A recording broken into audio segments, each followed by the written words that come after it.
नमस्कार मित्रांनो, भक्तिस्वाद या चॅनलमध्ये सगळ्यांचे मनापासून स्वागत. मित्रा मित्रांनो, आपल्या सर्वांनाच माहिती आहे की श्रीकृष्णांना हे दोन आई वडील होते.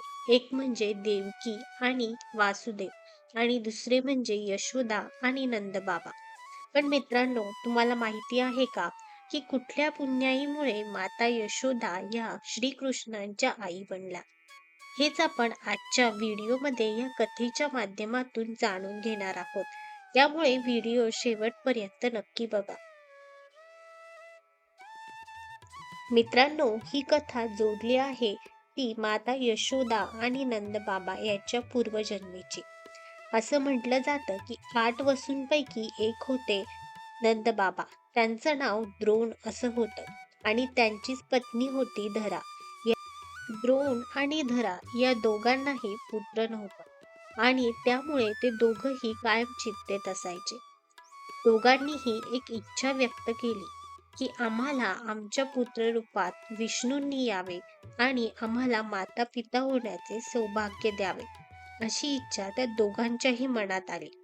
मग आता त्या मार्गापर्यंत पोहोचण्यासाठी त्या दोघांनीही ब्रह्मदेवांना प्रसन्न करून घेण्याचे ठरविले आणि त्याच हेतूने धरा आणि द्रोण या दोघांनीही घोर तपश्चर्यास सुरुवात केली.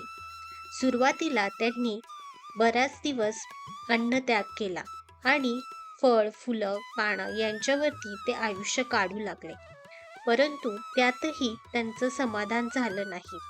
म्हणून त्यांनी पूर्णपणे अन्नाचा त्याग केला आणि जल ग्रहण करणेही सोडून दिले.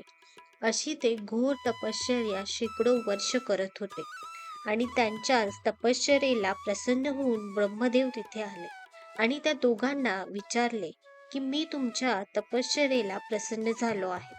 मला तुम्ही काय वरदान मागायचे आहे ते मागा. त्यावरती त्या दोघांनीही त्यांची इच्छा व्यक्त केली. ते म्हणाले की आम्हाला आमच्या पुत्ररूपात विष्णूंनी यावे अशी आमची इच्छा आहे आणि आम्ही आमचं मातृत्व भगवान विष्णूंवरती समर्पित करावे आणि त्यांनाही आमचं बालक म्हणून आमच्या अंगणात वावरावे अशी आमची इच्छा आहे.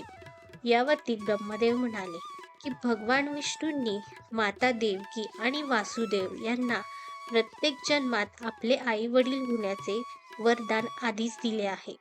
त्यामुळे ते तुमच्या पोटी जन्म घेऊ शकत नाही, परंतु ते तुमच्या अंगणात नक्कीच वावरू शकतात. तुम्हाला माता पिता होण्याचे सौभाग्य ते नक्कीच देऊ शकतात. ज्यावेळेस द्वापर युगात भगवान विष्णू देवकी आणि वासुदेवांच्या पोटी जन्म घेतील त्यानंतर लगेचच ते तुमच्याकडे येतील आणि तुम्ही त्यांचं पालन पोषण कराल आणि तुम्ही त्यांचे आई वडीलही बनाल, असे वरदान मी तुम्हाला देतो. त्या वरदानानुसार पुढे धरा आणि द्रोण यांचा जन्म नंदबाबा आणि यशोदा माता यांच्या रूपात झाला आणि ठरल्याप्रमाणे देवकी आणि वासुदेव यांनी श्रीकृष्णांना जन्म दिला आणि जन्म दिल्यानंतर त्यांनी लगेचच श्रीकृष्णांना यशोदा आणि नंदबाबा यांच्या घरी पोहोचवले आणि त्यानंतर यशोदा आणि नंदबाबा यांनी श्रीकृष्णांचे पालन पोषण केले. अशा प्रकारे त्यांना मिळालेल्या वरदानामुळे आणि त्यांच्या तपस्येच्या पुण्यामुळे श्रीकृष्ण हे त्यांचे पुत्र बनले. मित्रांनो, असंही म्हटलं जातं की धरा आणि द्रोण हे अतिशय पुण्यवान होते. त्यांच्या घरातून कुठलाही अतिथी जेवल्याशिवाय जात नव्हता. त्यामुळे त्यांच्या गाठीशी पुण्य हे होतेच. छोटीशी श्रीकृष्ण आणि माता यशोदा यांच्या जन्माची कहाणी कशी वाटली हे कमेंट करून नक्की सांगा आणि अशाच व्हिडिओसाठी चॅनलला सबस्क्राईब नक्की करा.